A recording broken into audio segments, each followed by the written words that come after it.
following is part of a collection of interviews conducted by El Grupo Elron, a non-profit group dedicated to eradicating false concepts in all fields of knowledge through the teachings of the Ascended Masters of Light, by a medium, Jorge Raul Olguin. June 30th, 1997. Messages from the Solar Logos, Master Jesus.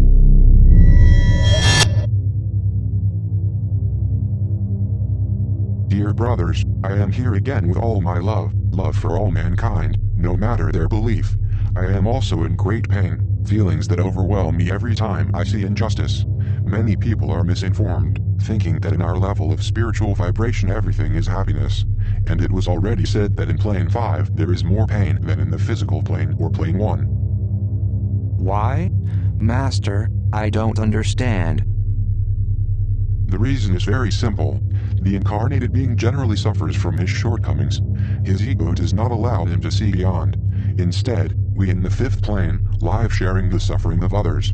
The pain of others is our pain, and the more human beings suffer, the more pain we feel. But don't misunderstand it. It's not the pain that bothers us or that we are uncomfortable with. On the contrary, we would take all the pain ourselves if we could ease the suffering of others. And we know that's not possible, because the human being generates his own pain, struggles for power, greed, speculation, indifference.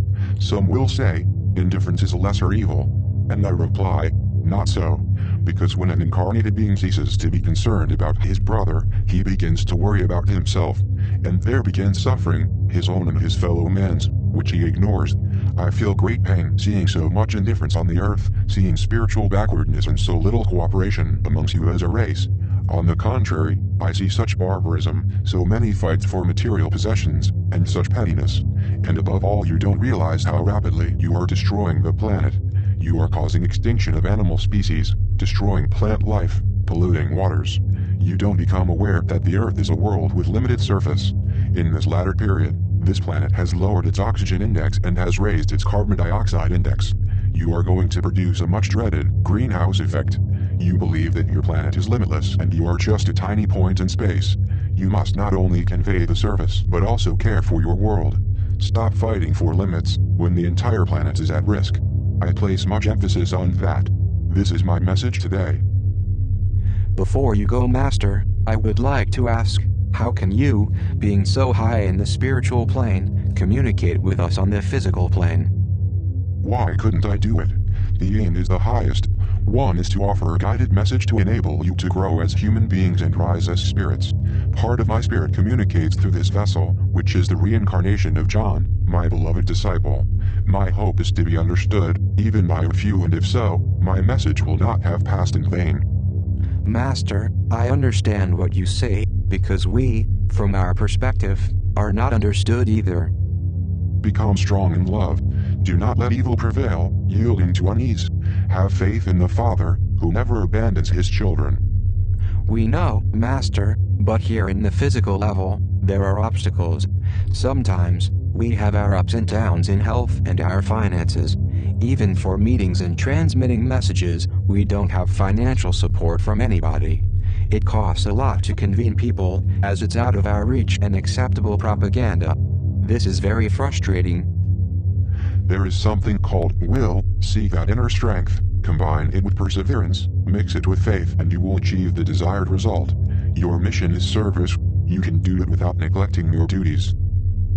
We are going to pay attention to your words, Master. On the other hand, we plan to make a book with all the spiritual messages. I hope that this work will not be lost in oblivion. If you knew how many important works have been lost over the history of mankind, books, paintings, statues, and many more treasures, which various conquerors destroyed in an act of barbarism, it's so deplorable. My beloved disciple, Jorge Raul, has written in his previous incarnation many treatises of philosophy that have been lost forever. In the incarnation as John Zebedee? That's right. There are hundreds of pages written by my beloved John that were destroyed in Greece. He had also written countless messages which I had disseminated. Those messages were burned. Those flames also burned John's writings and letters to various temples in remote regions. Those letters never arrived to their destination. Once again, ignorance was imposed over wisdom. There are so many messages that were destroyed by savage hordes. They committed so many atrocities against culture. looting temples, libraries, museums. They destroyed huge amounts of information, both scientific and philosophical. Humanity went back hundreds of years.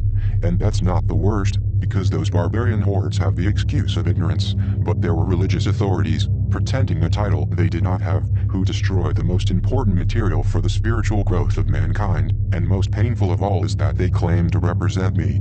They committed those acts of vandalism on my behalf. Does that material exist, at least in the spiritual plane? That material is in our memory as beings of light, and it is now being known through these various sessions. I also say that, at present, there are important manuscripts that some few believing to be chosen ones are hiding from all beings of the planet.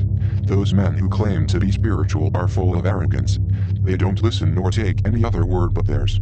They never understood my message where I speak that humility is one of the main virtues needed to reach the spiritual kingdom. They don't know humility, leading their followers with pedantry and inventing a punishment to those who contradict them. Instead of conquering by love, they submit by fear, like those Pharisees, which I could never convince of the true path. This comes from very many years ago, where men belonging to religious institutions and believing that spiritual mystics were menace, persecuted them mercilessly. Dear brothers, now I give you the pearls. Multiply them. As I multiply the loaves of bread, I led the way to another entity. Greetings with all my love.